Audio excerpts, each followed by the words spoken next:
Control debate as young survivors become the new face of a national movement. Their calls for action perhaps finding a receptive audience on Capitol Hill. Watch. In this case, we have a lot of warning signs that were out there, and people in Parkland and all across the country have every reason to be grieved and incredibly furious. The social services was in this home more than 20 times, expelled from school, posted online, went into a school shooting, had warned the FBI. This person was dangerous and nothing was done. Leon Wolfe is the Blaze managing editor. Marie Harf is a former State Department spokeswoman and a Fox News contributor. Thanks for joining me today on President's Day. Let me read to you a tweet from Nate Silver, who said, "So far, Parkland is not fading from the news the way that mass shootings usually do." The graph shows Google searches for the term gun control, if you can see him there. So it goes way up and is sustainable over time. He also said the students speaking out makes a pretty big difference. Leon, we found out that the president is going to actually have a listening session with students on Wednesday. We don't have a lot of details yet on who those students might be. And it is tempting to think that things might be different this time, but how do you see it? Well, you know, I just think in general this is possibly like the worst way to make public policy is in response to kind of a tragedy like this. And I don't mean to minimize the pain and the grief of the people who went through this tragedy, but we're talking about passing national laws. And what I mean by that is, you know, if you look at over the last 6 years, there's been an average of about 20 fatalities in all school shootings, including adults and teenagers and everything, per year in this country. Whereas we have about 2,300 teenage drivers killed in car wrecks every single year. And those are just as preventable. We have many thousands of kids every year who die due to congenital heart defects that they don't know about until it's too late.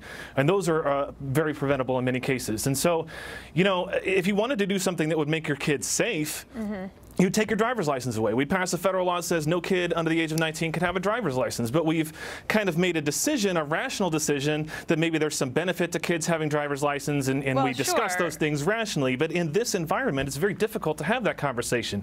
Because you can't say, look, if we're going to have background checks, you're going to have to create this national database. There's privacy concerns. You say anything like that, you'll get shouted down these days. Well, and maybe for good reason. I don't know. Listen to David Hogue. He's a student. He's calling for action. Okay. Now is the time for discussion. It's not time for debate. It's time to work together. Our elected officials need to get together, overcome their political differences, and get some things done, because they need to save the future of our country. And the future of our country are those children that are currently dying because politicians refuse to take action and continue to take money from these special interest groups. Marie, I don't think that there are people saying do something just for doing something's sake to assuage these students.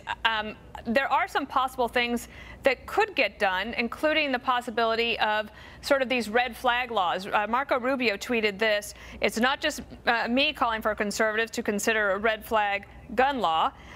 Basically, that would say that if you are a family member or somebody close to somebody that you think is about to commit gun violence, then you could actually make a call that prevents then that person from maybe being able to get a firearm. I think that sounds like a common sense thing that both conservatives and liberals could probably get behind. What do you think?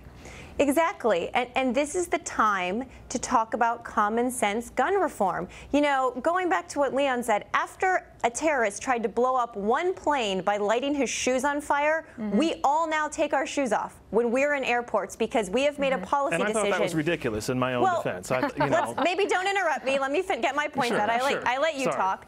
But look, these are weapons of war.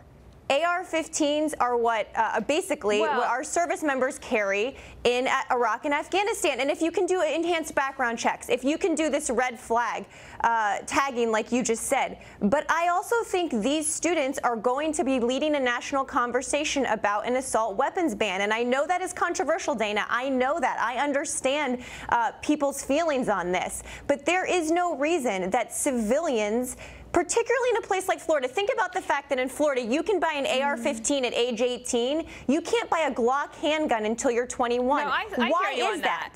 But Why is that? There doesn't make any sense. Okay, but I do think though that saying that an AR-15 is a weapon of war, I mean, you could basically, Leon, you could say that about vehicles as well. You mentioned accidents, but we have seen that vehicles are also used to commit terrorist attacks. We've seen it here in our own country as well. So let me just ask you, the president has been persuaded by students in the past or young people in the past. If you remember the meeting that he had with the Dreamers back during the campaign, and I think he came out of there saying, you know what, I think they're right. So it is possible that the president might hear, he's going to hear from a lot of people, but it is possible that you could maybe see the president try to advance something, either the Cornyn bill on background checks or something like this red flag issue, that would be something that, do you think that Republicans could get behind?